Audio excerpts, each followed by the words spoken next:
দোস্ত, কালকে আমি টেডি কিনে আমার গার্লফ্রেন্ডকে দিছি। ও, তারপর আর কি খুশি হইলো? খুশি তো হইছে, কিন্তু টেডির সাথে ছবি তুললা আমারে হেঁটে দিছে। মানে এখন টেডি তার নতুন বেবি, এসব কিছুই না। আমি একবার টেডি নিয়ে আমার বাসায় গেছিলাম।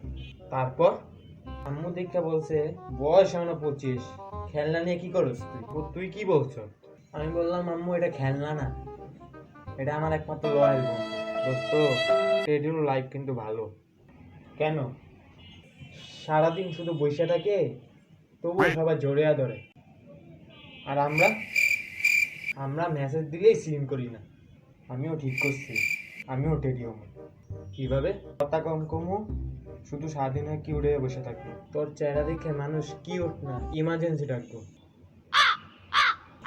প্রত্যেকটা কথা বলি, বল এরা টেডিকে এত ভালোবাসে কেন? কারণ টেডিরা কথা বলে না, চুপচাপ থাকে, মেসেজ রিপ্লাই দেয়। বুঝলাম, আমি এখন থেকে মানুষ না। টেডি টেডি সম্মান দিয়ে টেডি না, থাপ্পড় দিন কি? তুই টেডি না, তুই জামিলার বিয়া। আবার থাপ্পড় মারবো একটা খিচ্চা ঘুষি মার মধ্যে।